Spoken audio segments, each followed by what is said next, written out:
जी जी चिंतामणि प्रभु जी से स्टार्ट करते हैं। श्री प्रभु जी।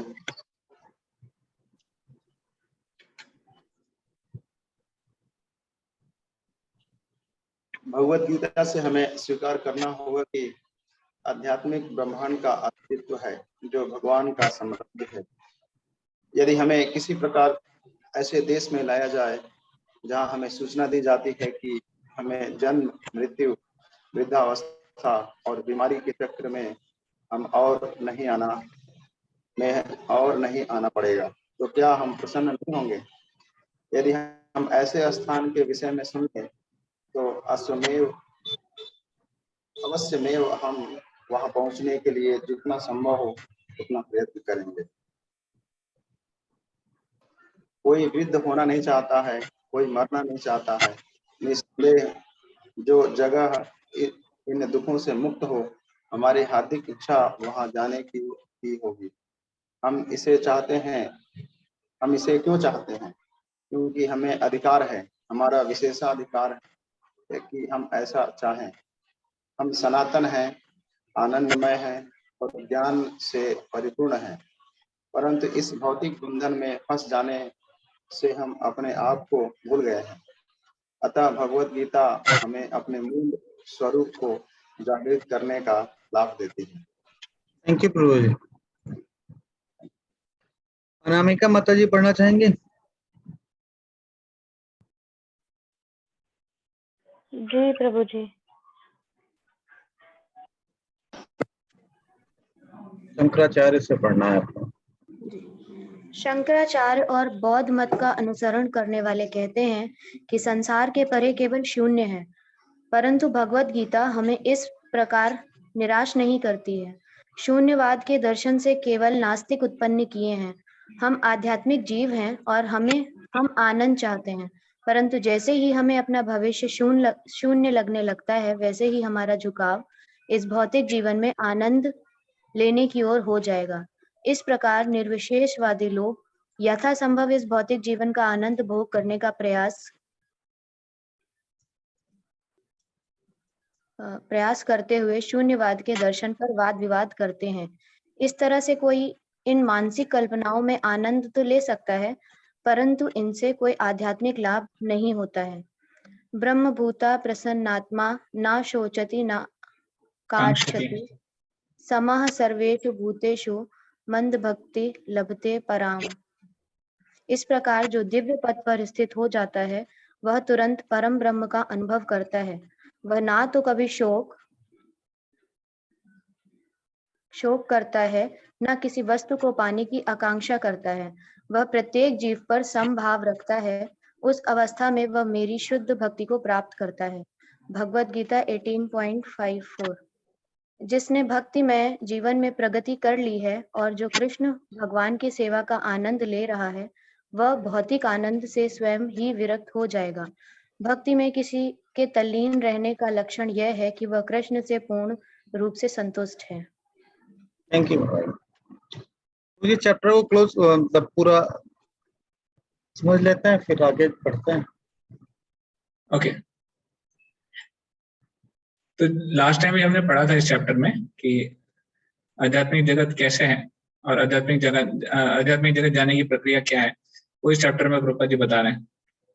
तो इन कंक्लूडिंग पैराग्राफ प्रभुपाद जी बता रहे हैं कि कैसे आध्यात्मिक जगत का जो सत्यता है वो हमें वैदिक शास्त्रों से पता चलता है या फिर भगवत गीता जैसे शास्त्रों से पता चलता है।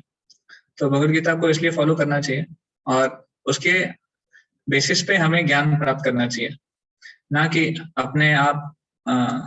अपने स्वयं से हम ज्ञान प्राप्त कर सुखी रहने का प्रयास करते हैं तो फिर हम हमेशा भ्रम में पड़ जाते हैं। तो जब भी हमें पता चलेगा कि ऐसा कोई स्थान है जहाँ पर कोई गम नहीं है, कोई दुख नहीं है, सब कुछ अच्छा ही है, तो नेचुरली हम वहां जाने का प्रयास करेंगे, राइट। अगर किसी पेशेंट को पता चलता है कि ऐसा भी स्थान है जहाँ पे बीमार नहीं होगा तो और खुश हो जाएगा। तो उसी प्रकार हमें भी प्रयास करना चाहिए आध्यात्मिक जगत में जो हमारी ओरिजिनल अवस्था है उसको प्राप्त करने के लिए। और प्रभुपाद जी कहते हैं कि क्योंकि हम अपने ओरिजिनल स्थिति को भूल गए हैं, इसलिए हम इस जगत में फंस गए हैं, भौतिक बंधन में फंस गए हैं।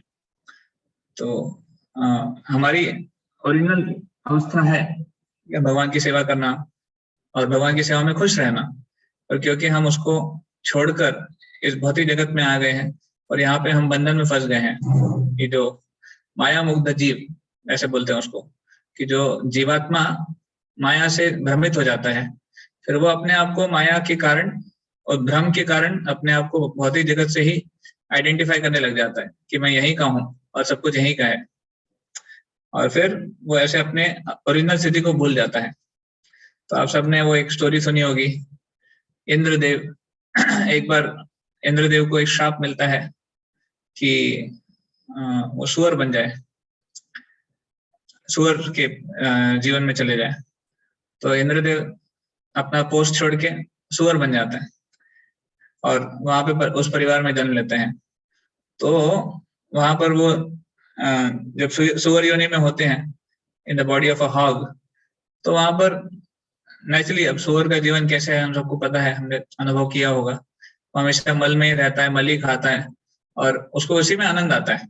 इनफैक्ट बहुत दुष्ट पुष्ट होता है, बहुत हट्टा कट्टा होता है। प्रभुपाद जी बोलते हैं hogs are generally very fat because they eat stool, मल खाने के कारण वो फैट होते हैं। इनफैक्ट प्रभुपाद जी यहाँ तक बताते हैं, एक क्लास में बताते हैं प्रभुपाद की वो इतने हट्टे कट्टे क्यों होते हैं, बिकॉज स्टूल में सारी वाइटल नहीं बोल सकते, जो हाइपोफॉस्फेट नाम का कुछ एक ये होता है, केमिकल होता है या फिर एक पदार्थ होता है, वो स्टूल में ज्यादा होता है, उसके कारण हॉग्स जो है सुअर बहुत मोटे होते हैं। एनीवे, तो यहाँ पे इंद्र जो है उस जीवन को भोग कर रहे थे और उनका समय हो गया था, बट वापस जाने का भी समय हो गया था। अब देखिए कहाँ इंद्र का जीवन और कहाँ एक सुअर का जीवन, अगर आप कंपेयर करना चाहें, कंपेयर भी नहीं कर सकते वैसे देखा जाए तो, बट इंद्र वहां पर एक प्रकार से सेटल हो गए थे। तो ब्रह्मा जी आते हैं, ब्रह्मा जी बोलते हैं अरे टाइम हो गया है, वापस आ जाओ, आपकी पोस्ट वहां पर खाली है और उसके बाद आपकी जो जिम्मेदारी है, इंद्र की बहुत बड़ी जिम्मेदारी है, इंद्रदेव को सभी चीजों को कंट्रोल करना होता है, देवताओं के राजा है वो, ये तो देवराज इंद्र। तो वो सब मैनेजमेंट आपको करना है, वहां सब देख रेख करनी है, और आपके लिए स्वर्ग का जो सुख है वो वेट कर रहा है। पर इंद्र बोलते हैं कौन सा स्वर्ग का सुख? इंद्र कहते हैं मैं यहाँ पर सुखी हूँ, I am very happy and settled here. तो मेरे इतने अच्छे छोटे छोटे बच्चे हैं, देखो कैसे माँ माँ बोलते हैं, और अच्छी पत्नी है, बहुत सारी पत्नियां हैं, अच्छी जगह पर रहता हूँ, एकदम फर्स्ट क्लास खाना खाता हूँ। तो वो सुअर की योनि में जाके एक प्रकार से कंडीशन हो गए थे वहां पर। तो ब्रह्मा जी सोचने पड़ गए कि अभी क्या करें, इसको कैसे लेके जाएं वापस, इनको कैसे समझाएं कि इंद्र का जीवन क्या है और सुअर का क्या है। तो ऑफकोर्स फाइनली जब इंद्रदेव नहीं माने, वो वहीं पे अपनी योनि में ही अपने सुअर के जीवन में ही सुखी रहना चाहते थे।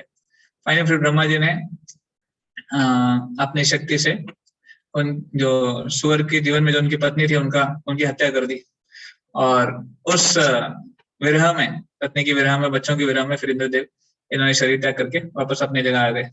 तो कहने का तात्पर्य ये था, इस कथा का तात्पर्य ये है कि कैसे व्यक्ति भ्रमित हो जाता है। तो यहाँ तक कि इंद्रदेव भी जब सुअर की योनि में गए तो उस योनि से या फिर उस शरीर से वो आसक्त हो गए। एक प्रकार से वो इल्यूजन, भ्रम के कारण अपने आप को वो उसी प्रजाति का समझ रहे थे। तो ब्रह्मा जी आए भी उनको बुलाने के लिए, पर वो आइडेंटिफाई नहीं कर पाए। उसी तरह हम हैं, हम एक्चुअली भगवान के दास हैं, भगवान की सेवा में हम बहुत खुश हैं, पर हम यहाँ पर आकर इतना अपने आप को यहाँ से आइडेंटिफाई करके लेते हैं कि मैं यहीं का हूँ और यहीं का सुख मतलब मेरा असली सुख है, जो कि कभी मिलता नहीं है। बट हम इसी से आइडेंटिफाई करते हैं यही मेरी दुनिया है। और फिर भक्त आते हैं, गुरु आते हैं, बोलते हैं अरे आप यहाँ के नहीं हो, भगवान के धाम क्यों? पर हम बोलते हैं कि नहीं, हम यहीं के हैं और यहीं सुखी रहना चाहते हैं। इसी छोटी सी दुनिया में मैं, मेरी पत्नी, मेरा बच्चे, मेरे परिवार और मेरा आप्त इष्ट जो भी है, और मेरा बैंक बैलेंस और मेरा बिजनेस, इसी में हम खुश रहना चाहते हैं। बट एक्चुअली हम सबसे मिस्टेकन है, हम सबसे गलत अवस्था में हैं। हम अगर समझ जाएं कि आध्यात्मिक जगत का भोग क्या है, वहां का आनंद क्या है, तो यहाँ का तो कुछ भी नहीं है उसके कंपैरिजन में, कंपेयर करने के लायक भी नहीं है। और ये भ्रम के कारण होता है।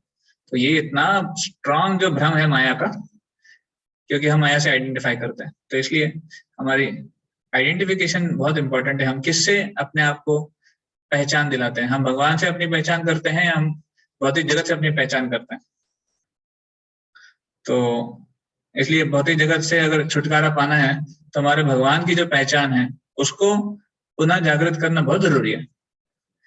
तो फिर प्रभुपाद जी कहते हैं कि शंकराचार्य और बौद्ध के बारे में प्रभुपाद जी बताते हैं कि वो शून्यवाद का प्रचार करते हैं, और भगवद गीता में ऐसे शून्यवाद के बारे में नहीं, भगवद गीता में एक आनंदी जीवन के बारे में है, जो या निर्विशेष भी नहीं है, वो शून्यवाद भी नहीं है, वो है भक्ति का जीवन, जो भगवान के साथ, जो व्यक्ति है भगवान, उनके साथ आदान प्रदान करने का है। तो प्रभुपाद जी फिर कोट एंड में कोट करते हैं, ब्रह्मभूत प्रसन्न आत्मा न शोचति न कांक्षति। जो भगवान की सेवा में रत है वो ब्रह्म स्तर पे आ जाता है। ब्रह्म स्तर मतलब भगवान का साक्षात्कार। और उस अवस्था में ब्रह्म स्तर मतलब अपने आप को आत्मा समझना, बेसिकली हम ब्रह्म हैं, हम शरीर नहीं है, ये समझना। तो उस स्थिति में व्यक्ति न शोचति न कांक्षति, वो न किसी प्रकार का शोक करता है, न किसी प्रकार की इच्छा करता है। वो फ्यूचर के बारे में ज्यादा विचार भी नहीं करता है कि क्या होगा, टेंशन नहीं लेता है, और ना ही पास्ट के बारे में लैमेंटेशन करता रहता है कि क्या हो गया। आप देखेंगे ना, भौतिक जीवन में जीवात्मा इसी दो चीजों में फंसा रहता है, क्या हो गया और क्या होने वाला है, इसी फंसा रहता है, तो प्रेजेंट भूल जाता है। पर इसलिए भगवद गीता कहती है कि जब व्यक्ति ब्रह्म से आइडेंटिफाई करेगा, अपने आप को भगवान से आइडेंटिफाई करेंगे, तो सम सर्वेषु भूतेषु मद भक्तिम लभते पराम, वो भक्ति प्राप्त कर लेगा। ऐसे जो परम, जो सबसे परम अवस्था है, ऐसे। तो इसलिए भगवान की सेवा करके हमें भक्ति में अभ्यास करना चाहिए, भक्ति का अभ्यास। Hare Krishna. So will start the next chapter, chapter 5। Anita Mata ji पढ़ना चाहेंगे? अनीता गुप्ता माता जी।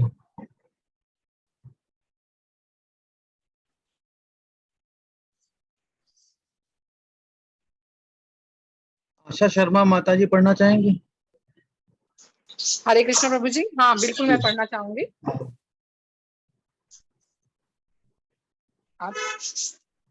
यदि कोई उच्च श्रेणी की किसी वस्तु को पा लेता है तो यह स्वाभाविक है कि वह निम्न श्रेणी की सभी वस्तुओं का त्याग कर देता है।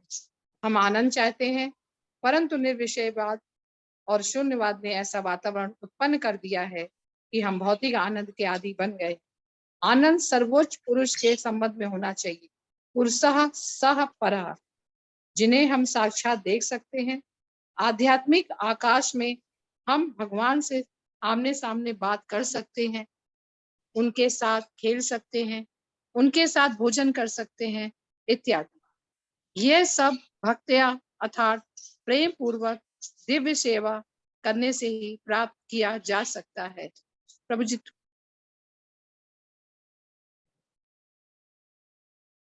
थोड़ा सा और नीचे आना होगा प्रभु जी। हाँ राइट। परंतु इस सेवा में कोई मिलावट नहीं होनी चाहिए। कहने का तात्पर्य यह है कि हमें भगवान से प्रेम बिना किसी भौतिक लाभ की आशा से करना चाहिए। भगवान से एक होने के लिए उन्हें प्रेम करना भी एक प्रकार की मिलावट वाली स्थिति है। आध्यात्मिक जगत और इस भौतिक जगत में एक मुख्य अंतर यह है कि आध्यात्मिक ग्रहों पर नेता या प्रमुख का कोई प्रतिद्वंदी नहीं होता है। हर स्थिति में आध्यात्मिक ग्रहों पर प्रमुख व्यक्तित्व भगवान कृष्ण का ही पूर्ण विस्तार होता है। सभी वैकुंठ ग्रहों में भगवान और उनके विभिन्न अवतार ही प्रधान होते हैं। उदाहरण के लिए इस पृथ्वी पर राष्ट्रपति या प्रधानमंत्री के पद के लिए प्रतिद्वंदिता रहती है, परंतु वैकुंठ लोक में हर कोई पूर्ण पुरुषोत्तम भगवान को ही सर्वश्रेष्ठ स्वीकार करता है। जो उनको ऐसा नहीं स्वीकारते हैं या विरोध करने का प्रयत्न करते हैं, उन्हें भौतिक ब्रह्मांड में डाल दिया जाता है, जो कि एक कारागार की भांति है। जिस प्रकार किसी शहर में कारागार होता है और कारागार सारे शहर का बहुत ही नगण्य भाग होता है। उसी प्रकार यह भौतिक ब्रह्मांड भी बद्ध आत्माओं के लिए एक कारागार है। यह आध्यात्मिक आकाश का एक नगण्य भाग है, लेकिन यह उससे बाहर नहीं है, जैसे कारागार शहर से बाहर नहीं होता है। आध्यात्मिक आकाश में वैकुंठ ग्रहों के सभी निवासी मुक्त आत्माएं हैं। श्रीमद् भागवतम में से हमें ज्ञात होता है कि उनके शरीर के लक्षण बिल्कुल भगवान के शरीर जैसे होते हैं। इनमें से कुछ ग्रहों में भगवान 2 भुजाओं के साथ प्रकट होते हैं और अन्य में 4 भुजाओं के साथ। इन ग्रहों के निवासी भी भगवान की तरह 2 या 4 भुजाओं वाले होते हैं और यह कहा जाता है कोई भी उनमें से भगवान में अंतर नहीं देख सकता। वैकुंठ जगत में 5 प्रकार की मुक्तियां होती हैं। सायुज्य मुक्ति वह मुक्ति है जिसमें कोई भगवान का अव्यक्त अस्तित्व, जिसे ब्रह्म कहा जाता है, उसमें मिल जाता है। दूसरे प्रकार की मुक्ति सारूप्य मुक्ति है, जिसमें किसी को बिल्कुल भगवान जैसा ही रूप मिलता है। और एक दूसरे प्रकार की मुक्ति है सालोक की मुक्ति कहलाती है, जिसमें कोई भगवान के साथ उसी लोक में रह सकता है। शास्त्रीय मुक्ति में किसी के पास वही ऐश्वर्य होता है जो भगवान के पास होता है। एक दूसरे प्रकार की मुक्ति में कोई सदैव भगवान के साथ उसका संगी बनकर रह सकता है, जैसे अर्जुन जो सदैव कृष्ण भगवान के साथ मित्र की तरह रहते हैं। मनुष्य को इस 5 में से किसी भी प्रकार की मुक्ति मिल सकती है, परंतु इन 5 में से किसी भी प्रकार की इन 5 में से सायुज मुक्ति अर्थात भगवान के अव्यक्त पहलू में लीन हो जाना वैष्णव भक्तों को स्वीकार नहीं है। वैष्णव भगवान की उनके वास्तविक रूप में पूजा करना चाहते हैं और उनकी सेवा करने के लिए अपना अलग व्यक्तित्व बनाए रखना चाहते हैं, जबकि मायावादी, निर्वेशवादी, दार्शनिक अपने व्यक्तित्व को खोकर सर्वोपरि के अस्तित्व में विलीन होना चाहते हैं। इस प्रकार विलीन होने की ना तो भगवान कृष्ण द्वारा भगवत गीता में संतुति की गई है और ना ही वैष्णव दार्शनों की शिष्य परंपरा के द्वारा भगवान श्री चैतन्य महाप्रभु ने अपने शिक्षिकाष्टकम में इस विषय पर इस प्रकार लिखा है। ना जन्म ना धनम ना जन्म ना सुंदरी कविता वा जगदीश कामे मम जन्मनि जन्मीश्वरे भगवता भक्ति अहेतुकी की त्वयि। हे थैंक सरस्वती यू, माता। थैंक यू महाराज। हरे हरे कृष्ण प्रभु जी, दंडवत प्रणाम। गुड़िया ठाकुर माता जी पढ़ना चाहेंगे? हरे कृष्ण प्रभु जी।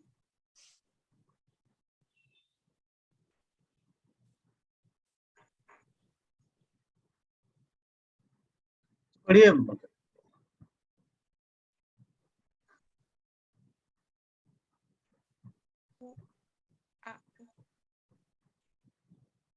आपकी आवाज नहीं आ रही है।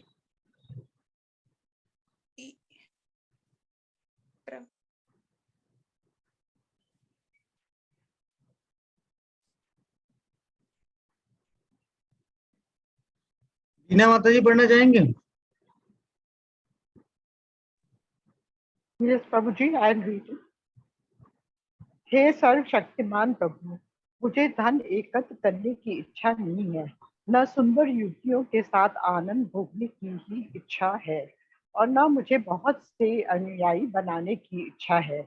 मैं केवल यही चाहती हूँ कि मैं आपकी हेतु की भक्तिपूर्ण सेवा में जन्म जन्मांतर लगा रहूं। यहाँ भगवान श्री चैतन्य महाप्रभु जन्म जन्मांतर शब्द का उपयोग करते हैं।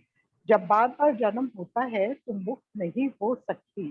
मुक्त पाने पर कोई या तो दिव्य लोक में जाता है या परम सत्य में विलीन हो जाता है।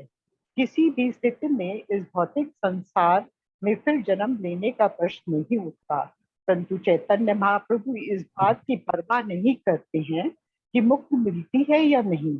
उनकी एकमात्र चिंता कृष्ण भावनामृत में लगे रहकर भगवान की सेवा करने की है।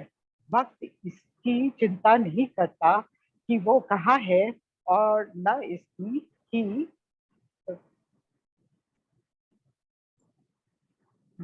चिंता करता है कि उसका जन्म पशु समाज में हो, मनुष्य समाज में हो, देव समाज में हो या और कहीं हो, वो भगवान के केवल यही प्रार्थना करता है कि वो भगवान को भूले नहीं और सदैव उनकी दिव्य सेवा में लगा रहने के योग बना रहे। यीशु भक्ति के लक्षण रहे, इस भौतिक शरीर में होते हुए भी आध्यात्मिक साम्राज्य में रहता है, परंतु वह अपनी निजी उन्नति या सुख के लिए भगवान से कुछ नहीं मांगता है।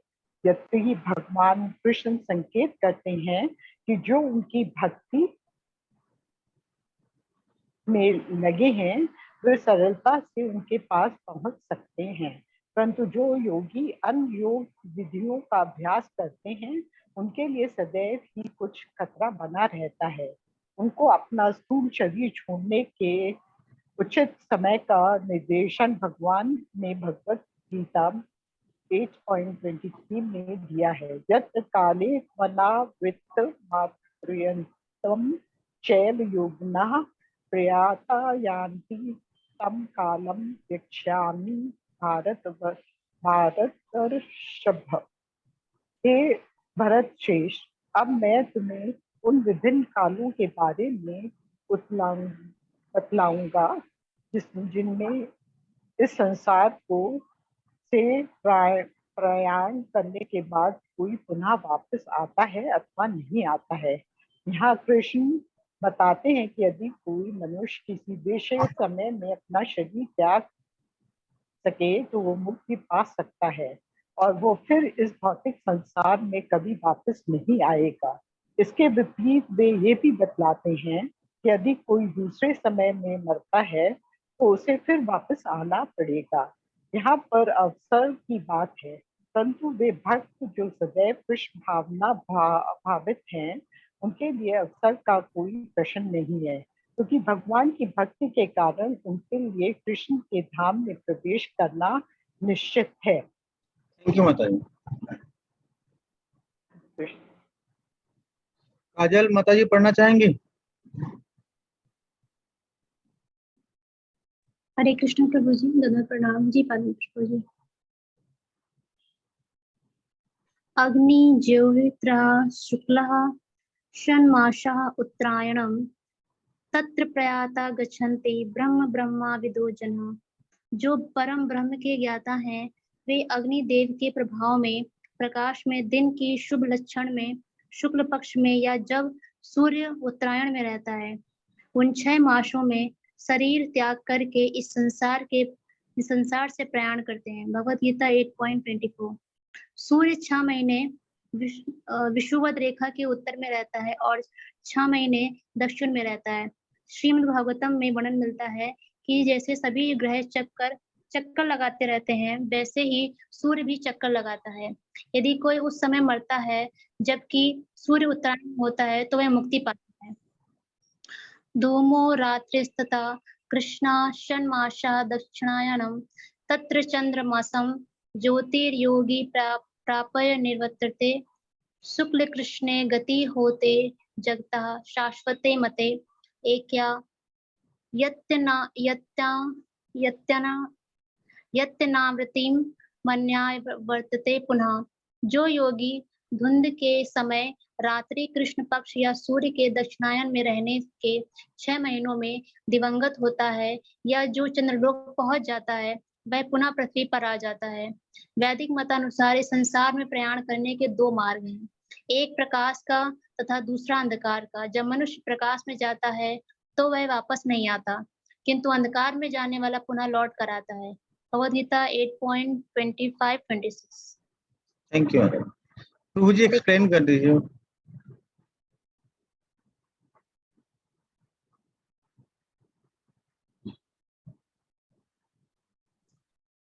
यस प्रभु जी।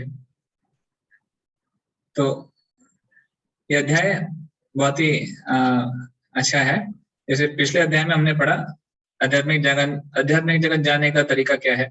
अभी यहाँ पर इस अध्याय में प्रभुपाद जी बता रहे आध्यात्मिक जगत जाके कैसे क्या करना है जीवात्मा को, तो कृष्ण का संग करना है। तो इसलिए कृष्ण का संग कैसे करना है उसके बारे में प्रभुपाद जी चर्चा कर रहे हैं। तो देखिए शुरुआत में प्रभुपाद जी बताते हैं कि कैसे जिसको उच्च श्रेणी की वस्तु प्राप्त हो जाती है वो जो निम्न श्रेणी की वस्तु है उसको त्याग देता है। जिसको गरम गरम पराठे प्राप्त हो जाएंगे तो वो सूखी रोटी क्यों खाएगा। तो उसी तरह जिसको भक्ति प्राप्त हो जाती है वो निम्न श्रेणी का जो विषय सुख है उसको त्याग देता है, sense enjoyment. Because sense enjoyment जो है वो निम्न सुख है, उससे सुख मिलता नहीं है। इनफैक्ट जो क्रेविंग है, मतलब जो सुख प्राप्त करने की लालसा है वो बढ़ते रहती है, तो सुख कभी नहीं मिलता उससे। ये हमारा प्रैक्टिकल एक्सपीरियंस है। पर जिसको आध्यात्मिकता में जो प्रवीण है, जिसको भक्ति में सुख प्राप्त होता है, इनफैक्ट उसके लिए प्रवीण होने की भी जरूरत नहीं है। हम देख सकते हैं हमारी अवस्था में भी हम थोड़ा बहुत भक्ति में जो भी हम प्रगति किए हैं या फिर जो भी माला जप हम करते हैं उसमें भी हम देख सकते हैं कि व्यक्ति को एक संतुष्टि मिलती है, एक सुख मिलता है, तभी तो हम कर पा रहे हैं। तो ये सुख एक्चुअली इंद्रिय सुख या फिर विषय सुख से बहुत परे है, बहुत बड़ा है। तो जिसको ऐसा सुख मिल जाता है वो विषय सुख छोड़ देता है ऐसे। तो आध्यात्मिक जगत में क्या होता है, प्रत्येक जीवात्मा भक्ति करते हैं भगवान की और प्रेम पूर्वक भगवान की सेवा करते हैं। वहां पर कोई भगवान का कॉम्पिटिटर नहीं है।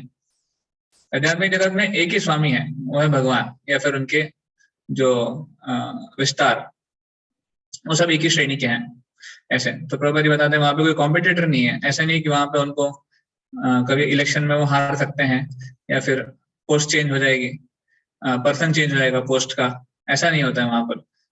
अगर कोई वहां पर रह के भगवान को स्वीकार नहीं करता है तो दूषित अवस्था के कारण वो भौतिक जगत में आ जाता है। और भौतिक जगत को प्रभुपाद ने फिर कारागार की तरह बताया है। जैसे कारागार या फिर जेल, जैसे कानपुर में भी एक जेल है, कानपुर जेल, तो वो कानपुर शहर का एक छोटा सा पार्ट है। कानपुर शहर बहुत बड़ा है, उसमें जेल एक छोटा पार्ट है। उसी तरह भौतिक जगत एक छोटा सा पार्ट है, आध्यात्मिक जगत बहुत बड़ा है। तो ये देखिए भौतिक जगत का एक ब्रह्मांड भी हमारी समझ में नहीं आता, तो आध्यात्मिक जगत को समझने की क्या हम चेष्टा कर सकते हैं? हम क्या समझ सकते हैं अपने दृष्टि से, अपने बुद्धि से? हम नहीं समझ सकते। पर ये समझना शास्त्रों के अनुसार है कि भौतिक जगत एक निम्न अंग है भगवान के सृष्टि का। तो प्रभुपाद जी फिर आगे बताते हैं 5 प्रकार की मुक्तियों के बारे में। तो 5 प्रकार की मुक्तियां क्या होती है? सबसे पहले सायुज्य मुक्ति। प्रभुपाद जी बताते हैं सायुज्य मुक्ति मतलब भगवान के अस्तित्व में मिल जाना, या फिर बेसिकली ब्रह्म में विलीन हो जाना, काइंड ऑफ। तो वहां पे ऑफ कोर्स कोई भगवान से मिल तो नहीं सकता, और वहां पर एक आत्मा के रूप में, एक आत्मा के प्रकाश के रूप में वो पड़ा रहता है वहां पर ब्रह्म में। तो उसको कहते हैं सायुज्य मुक्ति। तो दूसरा है सारूप्य मुक्ति। तो सारूप्य मुक्ति में वो आध्यात्मिक जगत में भगवान के लोकों में जाता है और उसको भगवान की तरह रूप प्राप्त होता है। जैसे भगवान दिखते हैं चतुर्भुज और सब कुछ सिमिलर है, वो एकदम भगवान की तरह ही दिखते हैं। इसलिए जब चतुष कुमार का भी वर्णन आता है कि जब वो गए थे वहां पर आध्यात्मिक जगत, तो वहां पर उनको लगा अरे ये इतने सुंदर ये पुरुष है, ये भगवान ही तो नहीं। तो वहां पर सब लोग भगवान की तरह ही दिखते हैं, उसको कहते हैं सारूप्य मुक्ति। सालोक्य मुक्ति मतलब भगवान के ही जैसा स्थान प्राप्त करना, भगवान के ही लोक में रह के रहना। सार्ष्टी मतलब भगवान की तरह ऐश्वर्य प्राप्त होना, जो ऐश्वर्य भगवान के पास है उसी प्रकार के ऐश्वर्य उसको भी प्राप्त हो जाते हैं। और 5वां है सामीप्य। तो सामीप्य मतलब भगवान के करीब रहना हमेशा, जैसे अर्जुन रहते थे। तो इस प्रकार की 5 मुक्तियां हैं। तो 5 में से जो सायुज्य मुक्ति है वो भक्तों को स्वीकार नहीं है। प्रभुपाद जी कहते हैं वो वैष्णव भक्त जो है उसको स्वीकार नहीं करते, क्योंकि वहां पर भगवान की सेवा नहीं होती है। वहां पर केवल एक प्रकार से व्यक्ति शांति की अवस्था में प्राप्त करना चाहता है। तो वहां पर कोई एक्टिविटी नहीं है, कोई सेवा नहीं है। और जीवात्मा का नेचुरल स्वभाव है कि उसको सेवा चाहिए, उसको आनंद चाहिए, आनंद के लिए आदान प्रदान चाहिए, और वहां पर आनंद का आदान प्रदान नहीं है। तो इसलिए जो भक्त है, जो वैष्णव है, वो सायुज्य मुक्ति नहीं चाहते। तो प्रभुपाद जी कहते हैं कि कैसे हम, इनफैक्ट वैष्णव जो है वो ऐसे अस्तित्व में विलीन होना ही नहीं चाहते। वैष्णव की इच्छा क्या होती है चैतन्य महाप्रभु ने शिक्षाष्टकम जो दिया है, शिक्षाष्टकम मतलब 8 श्लोक हैं जो चैतन्य महाप्रभु की शिक्षाओं में सबसे प्रमुख है। तो इन 8 श्लोकों को शिक्षाष्टक कहा जाता है। तो इस शिक्षाष्टक का हमको रोज पाठ करना चाहिए। हमारे डेली शेड्यूल में उसको जब के पहले नियमित रूप से शिक्षाष्टक का पाठ होना चाहिए। तो शिक्षाष्टक के 4थे श्लोक में वो प्रार्थना बताते हैं, न धनम न जनम न सुंदरीम कविताम वा जगदीश। कि कैसे भगवान मुझे धन नहीं चाहिए, मुझे जन मतलब मुझे फॉलोअर्स भी नहीं चाहिए। ऐसा नहीं कि मुझे बहुत सारे फॉलोअर्स दे दो। मुझे न सुंदरीम, मुझे सुंदर स्त्रियां भी नहीं चाहिए, युवतियां भी नहीं चाहिए आनंद भोगने के लिए। और कविताम वा जगदीश कामय, कविता मतलब मुझे दूसरों के द्वारा गुणगान भी नहीं चाहिए। ऐसा नहीं कि मैं कुछ करूं और तुरंत मुझे कोई गुणगान करे, वो भी नहीं चाहिए। तो क्या चाहिए? मम जन्मनि जन्मनीश्वरे भवता भक्ति रहे तो कित, मुझे जन्म जन्मांतर तक एक ही चाहिए। क्या चीज चाहिए? भक्ति, आपकी भक्ति चाहिए। अगर भले मुझे अनेकों जन्म क्यों ना लेना पड़े, पर अगर भक्ति में रहूंगा तो मेरी पूर्णता है, अदरवाइज फिर वो वेस्ट है। ऐसे तो प्रभुपाद जी फिर मुक्ति की एक बहुत सुंदर परिभाषा बताते हैं। मुक्ति का मतलब एक तो दिव्य लोकों में चला जाना, भगवत धाम के लोकों में चले जाना, या फिर परम सत्य में विलीन हो जाना। ये 2 प्रकार की मुक्तियां होती है। पर भक्तों की जो इच्छा होती है, भक्त कहते हैं कि भक्तों की इच्छा ये नहीं होती कि मैं कहाँ जाऊंगा क्या करूंगा। भक्तों की एक ही इच्छा होती है कि मैं कैसे भगवान की सेवा करूं, हाउ शुड आई सर्व। भक्तों का एक ही क्वेश्चन होता है, how can I serve you. इसलिए हम लोग अपने आप को एक दास के रूप में आइडेंटिफाई करने का प्रयास करते हैं। हम जब साइन भी करते हैं, अब शिल प्रभुपाद जी का साइन भी अगर देखें उनके लेटर्स में, your insignificant servant, your ever wellwisher, ऐसी भक्तिवेदांत स्वामी, हम लोग भी लिखते हैं योर सर्वेंट। तो दास के रूप में अपने आप को आइडेंटिफाई करना बहुत जरूरी है। तो भक्त अपने खुद के स्वार्थ के लिए कुछ नहीं चाहता, भगवान की सेवा के लिए चाहता है। फिर प्रभुपाद जी बताते हैं कि कैसे जो भक्त नहीं है उसके लिए मैटर करता है कि वो कहाँ जा रहा है। और उसके लिए भगवद गीता में भगवान ने निर्देश भी दिए हैं। 8वें अध्याय से प्रभुपाद जी कोट करते हैं कि वो कौन से समय उसका प्रस्थान होता है, उसके अनुसार डिटरमाइन करता है कि वो कहाँ जाएगा। तो जो साल में 2 एक उत्तरायण होता है और एक दक्षिणायन होता है। 6 महीने के लिए सूर्य जो है वो उत्तर की दिशा में जाते हैं और 6 महीने के लिए फिर दक्षिण की दिशा में जाते हैं।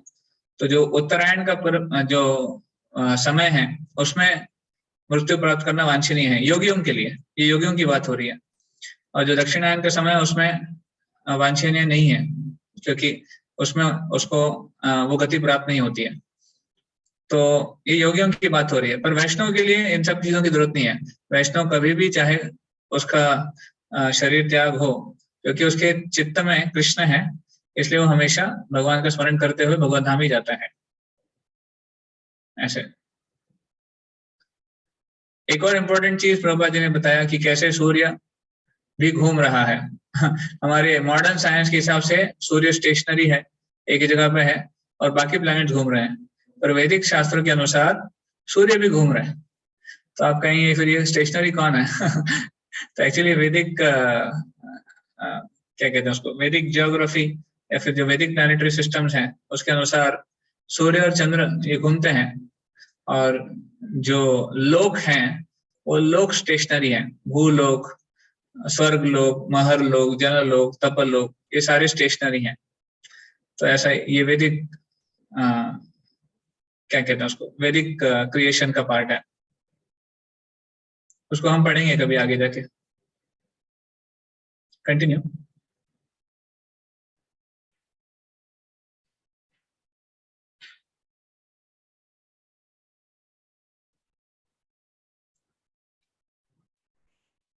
You can continue, bro.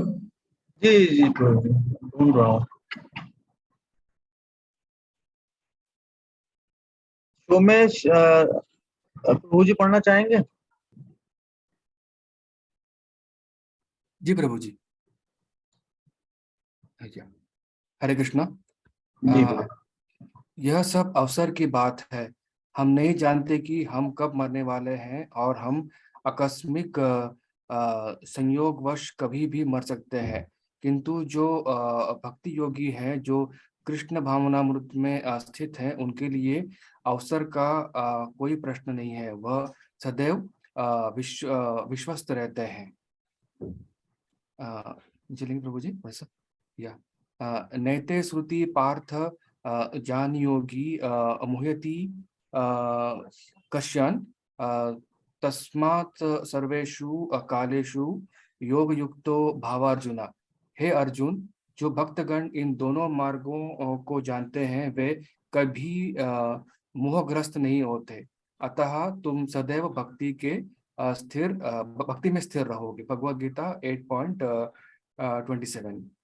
यह पहले भी कहा जा चुका है कि यदि कोई मृत्यु के समय कृष्ण भगवान के विषय में सोच सके तो वह तुरंत ही कृष्ण के धाम में स्थानांतरित हो जाता है। अंतकाले च मामेव स्मरमुक्त्वा कलेवरम यह प्रयति स मध्व याति नास्यंत्र संशयः। अभ्यास योग युक्तेन चेतसा नान्य गमिना परमं पुरुष दिव्ययाति पार्थानु चिंतयन। और जीवन के अंत में जो केवल मेरा स्मरण करते हुए शरीर का त्याग करता है वह तुरंत मेरे स्वभाव को प्राप्त करता है, इसमें रंच मात्र भी संदेह नहीं है। हे पार्थ, जो व्यक्ति मेरा स्मरण करने में अपना मन निरंतर लगाते हुए अविचलित भाव से मेरा ध्यान भगवान के रूप में करता है वह मुझको अवश्य प्राप्त होता है। भगवद गीता 8.5 8.8। थैंक यू प्रभु। हरे कृष्ण। खुशबू माता जी पढ़ना चाहेंगी?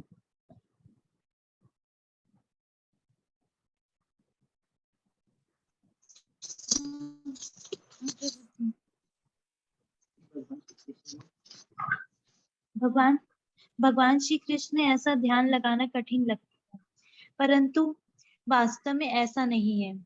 यदि कोई हरे कृष्ण कृष्ण कृष्ण हरे हरे हरे राम राम राम हरे हरे इस महामंत्र का कीर्तन करते हुए कृष्ण भावनामृत का अभ्यास करे तो श्री भगवान तुरंत उसकी सहायता करेंगे। आपका नेटवर्क थोड़ा डाउन है। श्री कृष्ण और उनका नाम अभिन्न है। श्री कृष्ण और कृष्ण की संगति में रह सकते हैं तो हम अनुभव करेंगे कि श्री करे जब हम ऊपर की ओर नजर करके किसी जगह आ जाते तो हमें लगता है कि चंद्रमा हमारे साथ चल रहा है। यदि भगवान श्री कृष्ण की निम्न शक्ति हमारे साथ चलती प्रतीत होती है तो क्या यह संभव नहीं कि जब हम उनके नामों का कीर्तन करें तो भगवान श्री कृष्ण स्वयं हमारे साथ रहें? वे हमारे साथ रहेंगे, परंतु हमें अपने आप को उनकी संगति में रहने के योग बनाना होगा। यदि किसी प्रकार हम हर समय श्री कृष्ण के विचारों में मग्न रहे तो हमें पूर्णतः विश्वस्त रहना चाहिए कि श्री कृष्ण सदैव हमारे साथ हैं। भगवान श्री चैतन्य महाप्रभु प्रार्थना करते हैं, नाम नामकारी बहुधा निज सर्व शक्ति तत्रापिता नियमित स्मरणेन कालः एतादृशी तव कृपा भगवन् ममापि दुर्दैवम् ईदृशम् इहाजिनी नानुरागः। हे मेरे भगवान, मैं आपका पवित्र नाम ही हर जीव का कल्याण कर सकता है। इसलिए आपके हजारों और करोड़ों नाम हैं, जैसे श्री कृष्ण, गोविंद इत्यादि। इन दिव्य नामों में आपने अपनी सभी दिव्य शक्तियां भर दी हैं और इन पवित्र नामों का कीर्तन करने के लिए कोई कड़े नियम भी नहीं है। हे मेरे भगवान, मैं आपने कृपा पूर्वक अपने पवित्र नामों से आप तक पहुंचना सरल बना दिया है, परंतु मैं इतना अभागा हूं कि मुझे इनकी ओर कोई आकर्षण नहीं है। शिष्टकाष्टकम। थैंक यू माता जी। सुची मिश्रा माता जी पढ़ना चाहेंगे? जी प्रभु जी। हरे कृष्णा प्रभु जी, धन्यवाद प्रणाम। केवल कीर्तन करने से ही हम भगवान की निजी संगति के सभी लाभ ले सकते हैं। भगवान श्री चैतन्य महाप्रभु, जो केवल एक महान आत्मदर्शी पुरुष ही नहीं बल्कि स्वयं कृष्ण के अवतार माने जाते हैं, उन्होंने कहा है कि यद्यपि इस कलयुग में आत्म साक्षात्कार की कोई वास्तविक सुविधा नहीं है, फिर भी कृष्ण इतने दयालु हैं कि उन्होंने इस शब्द ध्वनि अवतार को युग धर्म अर्थात इस युग में आत्म साक्षात्कार करने की विधि के रूप में उपयोग करने के लिए प्रदान किया है। इस विधि के लिए किसी विशेष योग्यता की आवश्यकता नहीं है, यहाँ तक कि हमें संस्कृत भाषा जानने की भी आवश्यकता नहीं है। हरे कृष्ण की ध्वनि तरंगे इतनी शक्तिशाली हैं कि कोई भी मनुष्य संस्कृत भाषा के तनिक भी ज्ञान बिना तुरंत उसका कीर्तन करना प्रारंभ कर सकता है। वेदेषु यज्ञेषु तपःसु चैव दानेषु यत् पुण्य फलम प्रदिष्टम अत्येति तत्व सर्वमिदं विदित्वा योगी परम स्थानुमुपैति चाधम। जो व्यक्ति भक्ति मार्ग को स्वीकार करता है, वह वेदाध्ययन, तपस्या, यज्ञ, दान, दार्शनिक तथा सकाम कर्म करने से प्राप्त होने वाले फलों से वंचित नहीं होता। अंततः वह परम नित्य धाम को प्राप्त होता है। भगवद गीता 8.28। यहाँ पर कृष्ण कहते हैं कि समस्त वैदिक शास्त्रों के अध्ययन का उद्देश्य जीवन के परम लक्ष्य को प्राप्त करना है, और वह है भगवान के धाम वापस जाना। सभी देशों के सभी शास्त्रों का यही उद्देश्य है। सभी धार्मिक सुधारकों और आचार्यों का भी यही संदेश रहा है। उदाहरण के लिए पाश्चात्य देशों में ईसा मसीह ने भी इसी संदेश का प्रचार किया था। इसी प्रकार भगवान बुद्ध और मोहम्मद ने भी यही किया। कोई यह उपदेश नहीं देता है कि इस भौतिक संसार में स्थायी रूप से रहने की व्यवस्था करें। देश, काल, परिस्थिति तथा शास्त्रों के आदेशों के अनुसार थोड़ी सी भिन्नता भले ही हो, परंतु मुख्य सिद्धांत कि हम इस भौतिक संसार के लिए नहीं अपितु आध्यात्मिक जगत के लिए बने हैं, सभी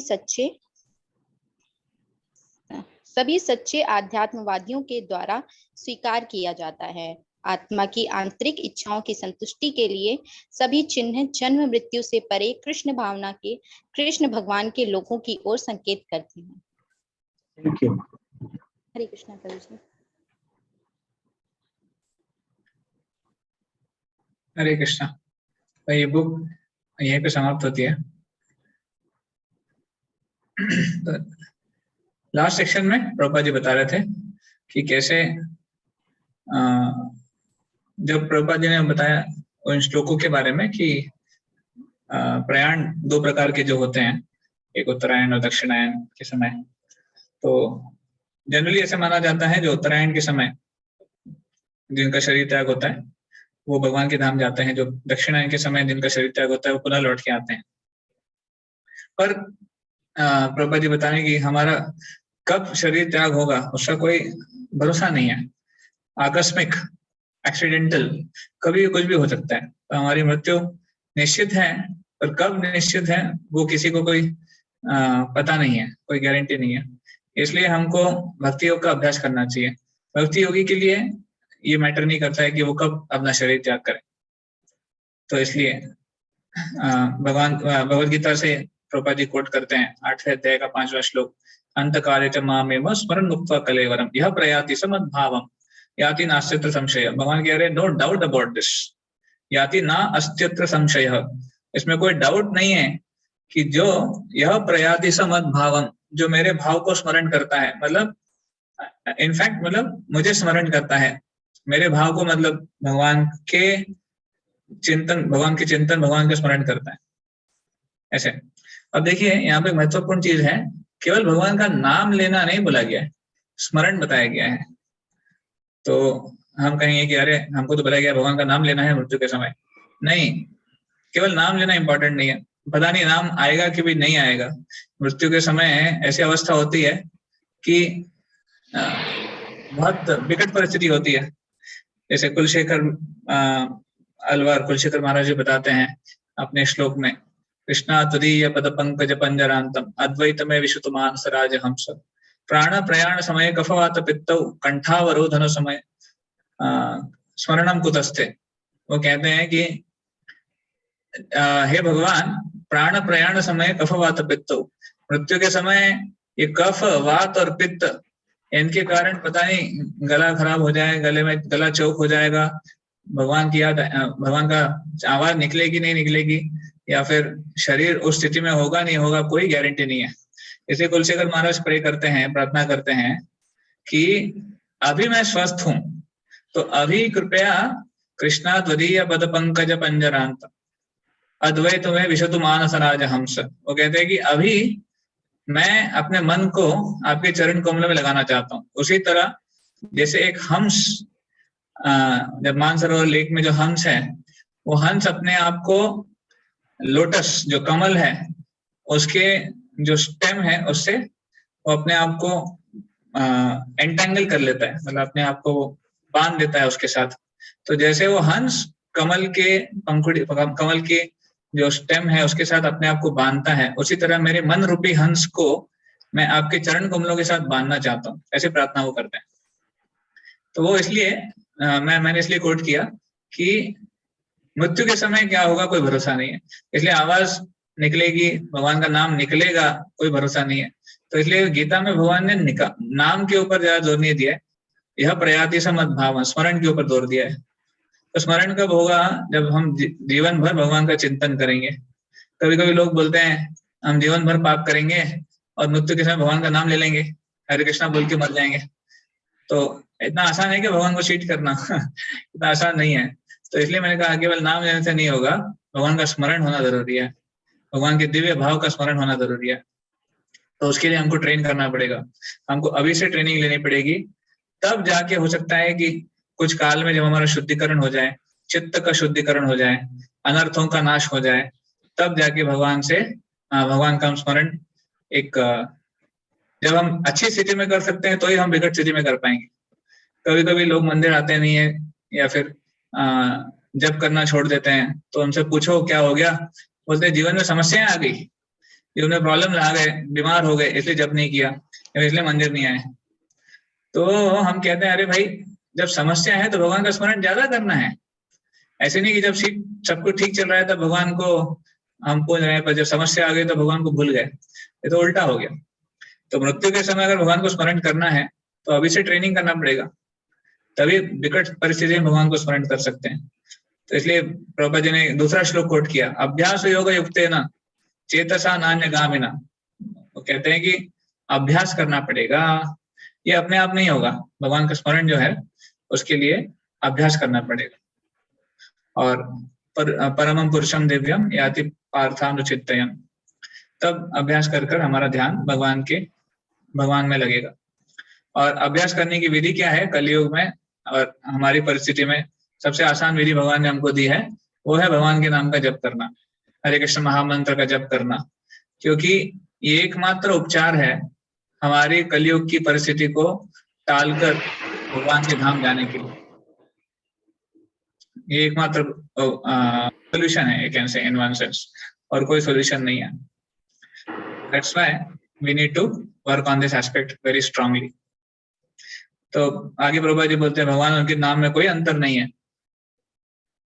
तो नाम और नामी भगवान, उनमें कोई अंतर नहीं है। जनरली इस भौतिक दुनिया के लिए नाम और नामी में अंतर होता है, हम और हमारा नाम अलग होता है, पर भगवान और उनके नाम में अंतर नहीं है।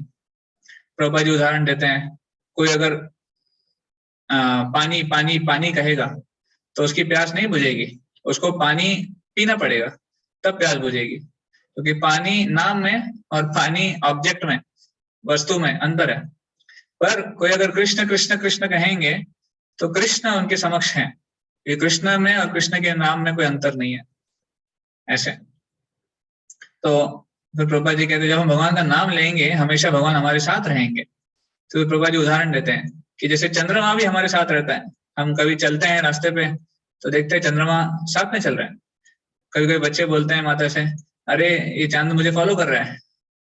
तो चंद्रमा एक छोटी सी भगवान की शक्ति है, अगर वो भी जीवात्मा के साथ चल सकता है तो भगवान नहीं चल सकते। तो भगवान डेफिनेटली चल सकते हैं, वो हमारे साथ हमेशा रह सकते हैं अगर हमारा मन और चिंतन भगवान के नाम में हमेशा बना रहे तो। ऐसे तो इसलिए ये प्रार्थना करते हैं, अगेन शिक्षाष्टकम का दूसरा श्लोक, ऐसे चैतन्य महाप्रभु की प्रार्थना से वो प्रभुपाद जी कोट करते हैं, नाम नाम कार्य बहुधा निज सर्वशक्ति। हे भगवान, आपके नामों में अनंत शक्तियां हैं और अनंत ऐसे नाम हैं, तो ऐसे अनेक नामों में आपने अनंत शक्ति डाल दी है, पर दुर्दैवम ईदृशम यहाँ जनी नानुराग। वो कहते हैं कि इतना होने के बाद भी ये है, मतलब मेरा दुर्भाग्य ये है कि मुझे कोई अनुराग नहीं है इसके प्रति, मुझे नाम जप में कोई रुचि नहीं आती। हम देखते हैं ना, हम जब जप करने बैठते हैं तो मन कितना भागता है और कितना मुश्किल से हम अपनी माला कर पाते हैं। वो 2 माला कर लिए तो ऐसा लगता है मैंने पहाड़ जीत लिया या फिर मैंने बड़ा विजय प्राप्त कर लिया। बहुत मुश्किल जाता है 2 माला 4 माला। तो ये होता है क्योंकि हमारा मन उसके लिए तैयार नहीं है, पर उसका दूसरा कोई उपाय नहीं है। ये ट्रेनिंग है, इसी को ट्रेनिंग बोलते हैं कि जितना हम सही चीज में अपना मन लगाएंगे। देखिए ये ट्रेनिंग ऐसा नहीं है कि जैसे आप एक्सरसाइज करो या फिर कोई और ट्रेनिंग दो और भगवान के नाम का जप करो, सिमिलर है, सिमिलर नहीं है। भगवान के नाम के जप जैसी कोई विधि नहीं है। इनफैक्ट ये विधि भी स्पेशल कंसेशन है भगवान का, जो उन्होंने कलयुग की जीवात्माओं के लिए दिया है। आत्मा साक्षात्कार की और कोई विधि नहीं है भगवान के नाम के अलावा। तो इसलिए वो श्लोक में आता है ना, न अस्ति एव न अस्ति एव न अस्ति एव, और कोई नहीं है और कोई नहीं और कोई नहीं है, ऐसे गतिरन्यथा। तो यही एक विधि है भगवान के नाम का जप करने की, और हम इसको जितना हमारे मन को ट्रेन करेंगे और जितना हमारे मन को हम इसमें लगाएंगे उतना हमारा मन उसके प्रति आकृष्ट हो जाएगा।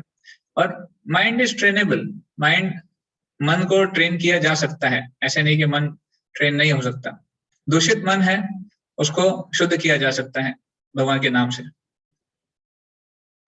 तो प्रभुपाद जी बताते हैं कि जो भक्ति में है, वेदेषु यज्ञेषु तपस्सु चैव दानेषु पुण्य फलम प्रतिष्ठम, कि जो व्यक्ति भक्ति मार्ग में लगा हुआ है वो ये सारे फलों को प्राप्त करता है, उसको अलग से कुछ करने की जरूरत नहीं पड़ती है। वो जरूरी नहीं कि वो वेदों का अध्ययन करे या फिर तपस्या करे या फिर यज्ञ करे, दान करे, ऐसे जो पुण्य फल प्रदान करने वाले हैं ये सब उसको ऑटोमेटिकली मिल जाता है। क्यों? क्योंकि वो सबसे परम चीज में लगा हुआ है। योगी परम स्थान उपैति चाद्यम, ऐसे। तो it's like watering the root, वो जड़ को पानी दे रहा है तो उसको बाकी अन्य चीजों करने की आवश्यकता नहीं है। ऐसे नहीं कि कभी कुछ आ गया तो उसकी ओर चला गया। अभी जैसे नवरात्र चल रहा है तो नवरात्र में हम केवल देवी ही करेंगे, गणेश जी आता है, गणेश चतुर्थी आता है तो उसमें गणेश जी का ही करेंगे, या फिर कुछ और आता है, शिवरात्रि आता है तो उसमें शिव जी का ही करेंगे। तो ये सब ठीक है, पर फिर वो कंसिस्टेंसी नहीं है इसमें। फिर एक प्रकार से व्यक्ति को कोई उसका कोई एक स्वामी नहीं है। तो जब तक एक स्वामी नहीं होते, जब तक भगवान कृष्ण को व्यक्ति स्वामी नहीं मानता है और जब तक कृष्ण के भजन में ही एकमात्र रत नहीं होता है, तब तक उसको सक्सेस प्राप्त नहीं हो पाता है। वो बहुत मुश्किल से उसको सक्सेस मिलेगा, ऐसे। तो इसलिए एक जगह हम सुन रहे थे भगवान कृष्ण, ये बहुत he is like is very, you can say is very, क्या कहते हैं उसको इंग्लिश में, मतलब वो चाहते हैं कि जीवात्मा केवल मुझे सरेंडर करे, वो और कुछ स्वीकार नहीं करेंगे। अगर जीवात्मा अगर अन्य जगहों पे कहीं सरेंडर कर रहा है फिर भगवान बोलेंगे फिर ये लक्षण नहीं है भक्ति का। इसलिए भगवान गीता के अंत में भी कहते हैं सर्वधर्मान परित्यज्य, सब कुछ त्यागना पड़ेगा, सभी गलत धर्मों को त्यागना पड़ेगा, अन्यथा नहीं हो पाएगा। माम एकम शरण व्रज, भगवान यहाँ पे एम्फसाइज कर रहे हैं कि मेरे अकेले की शरण लेनी पड़ेगी आपको। सर्वधर्मान परित्यज्य माम एकम शरण व्रज, और किसी का भी शरण जाओगे तो फिर मैं प्राप्त नहीं होऊंगा। फिर भले वो भक्ति करें या फिर कुछ भी करें, अगर भक्ति के साथ अन्य शरण भी लिया जा रहा है तो फिर भगवान उसके प्रति वो भाव नहीं दिखाएंगे। कि भगवान का फॉर्मूला बहुत क्लियर है, ये यथा माम प्रपद्यन्ते। भगवान कहते हैं गीता में, आप जैसे मुझे अप्रोच करोगे मैं वैसे आपको फल दूंगा। तो अगर कोई भगवान को 50% ही दे रहा है, वो 50% अपने पास रख रहा है, तो भगवान बोलते हैं ठीक है मैं भी उसको 50% एडवांसमेंट दूंगा, 100% मैं भी नहीं दूंगा उसको। तो अगर जो व्यक्ति 100% सरेंडर कर रहा है, 100% अपना भगवान के प्रति समर्पित होने का प्रयास कर रहा है, फिर भगवान उसको 100% शक्ति देते हैं। तो डिसाइड हमको करना है। ऐसा नहीं है कि भगवान दयालु नहीं है या फिर भगवान कृपा नहीं करते हैं, ऐसा नहीं है। जीवात्मा की अपनी स्वतंत्र इच्छा है ना, वो उसको भगवान की सेवा में लगानी है। अन्यथा भगवान कभी भी स्वतंत्र इच्छा के ऊपर कंट्रोल नहीं करते। कर सकते हैं पर करते नहीं है, क्योंकि भगवान चाहते हैं कि जीवात्मा खुद मेरे पास आए, फोर्सिबली नहीं, जबरदस्ती नहीं करते भगवान। तो इसलिए भगवान कहते हैं जो भक्ति करेगा ना, उसको सारे फल उसको प्राप्त हो जाएंगे, उसको किसी भी चीज से वंचित नहीं होना पड़ेगा, पर उसके लिए एक्सक्लूसिव सरेंडर बहुत जरूरी है। और फिर प्रभुपाद जी लास्ट में कोट करते हैं कि कैसे सभी धर्मों में, सभी शास्त्रों में यही सेम मैसेज है, और यही मैसेज अलग अलग देश काल पात्र के हिसाब से अलग अलग स्तर पे दिया जाता है। और इस मैसेज को जब हम पालन करेंगे तो भगवान के धाम कृष्ण लोग जा सकते हैं। हरे कृष्णा। तो जन्म मृत्यु से परे इस ग्रंथ को हमने यहाँ पे आज इसका पठन पूर्ण किया। श्रील प्रभुपाद की जय। तो एनी कमेंट्स, एनी क्वेश्चन?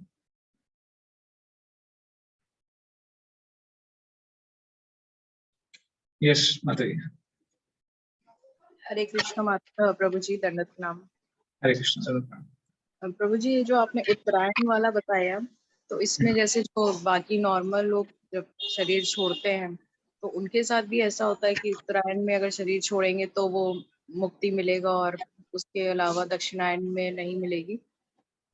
नहीं, जहां तक मैंने स्टडी किया है वो योगी के लिए है, अगर वो योगी अवस्था में था तो।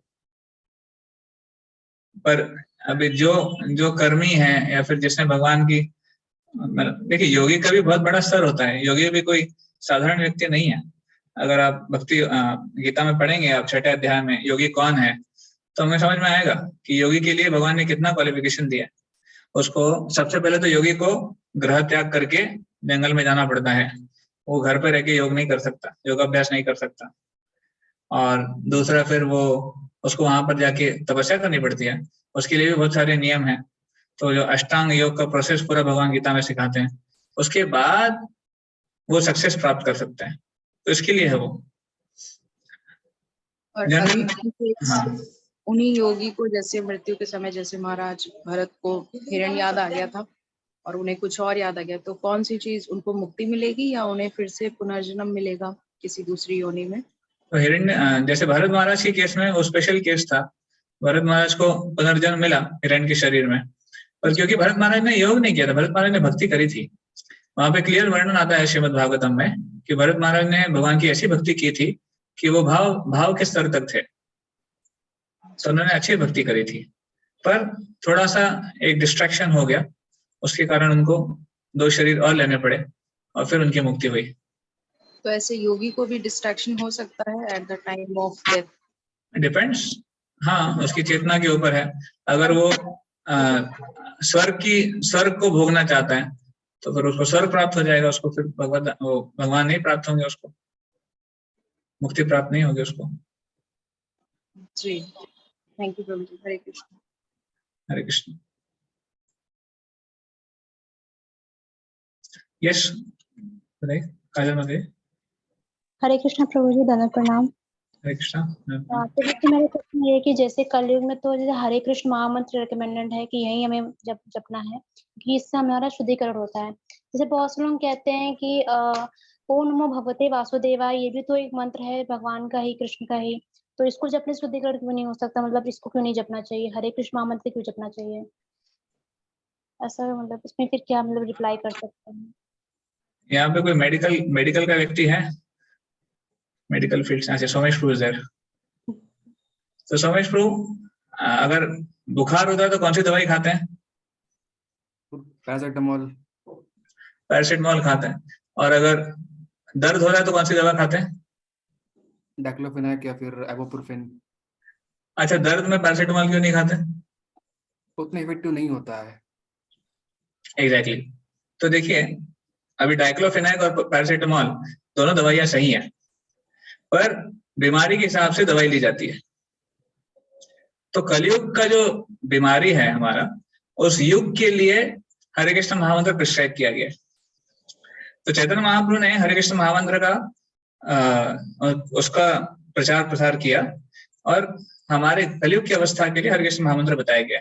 ओम नमो भगवते वासुदेवाय भी एक मंत्र है और ध्रुव महाराज को उस मंत्र से सक्सेस प्राप्त हुई थी, बट वो हमारे कलयुग के लिए नहीं बताया गया।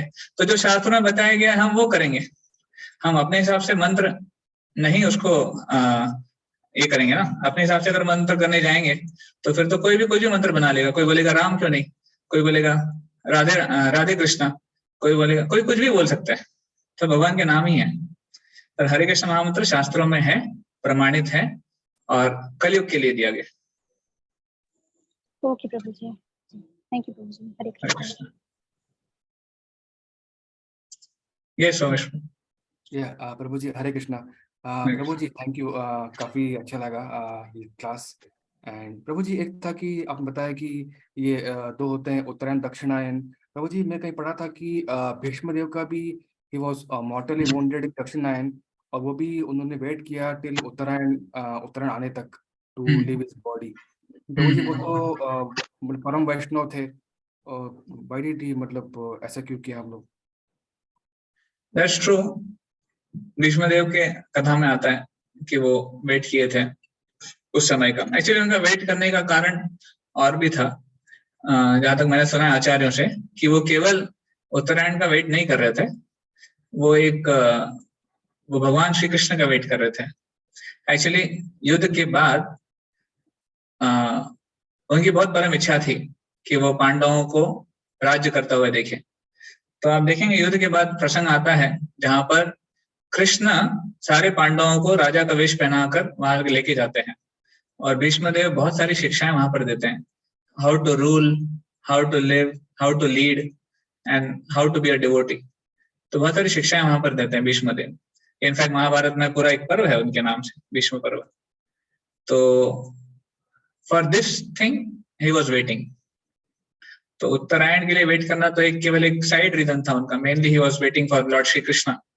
इसलिए वो बोलते भी हैं, उनका एक बहुत फेमस श्लोक है भागवतम में कि this person who is standing amongst us as one of the Vrishnis is actually supreme lord, he is actually the one who is master of all the three worlds. वही स्वामी है। बट मैं श्लोक एग्जैक्टली भूल रहा हूँ, और वो कहते हैं कि वो गूढ़श्चरते वृष्णिषु, कि वो वृष्णियों में ऐसे घूम रहे हैं और हमें अपना रिलेटिव बताते हैं, बट एक्चुअल में है वो स्वामी सबके। तो he was waiting for Lord to come and he wanted to leave his body that time. Okay, हरे कृष्ण। हरे कृष्ण। हरे कृष्ण। तो और कोई प्रश्न है कि देखो? ओके, तो अगर कोई प्रश्न नहीं है तो विल एंड हियर। और आज का जो लिंक है, टेस्ट का लिंक अंजन प्रो ने पेस्ट किया है। तो लास्ट सेशन जो हमने रीडिंग किया था उसके बेसिस पे एक छोटी सी क्विज है, तो आप उसको ले सकते हैं। चैट बॉक्स में लिंक है।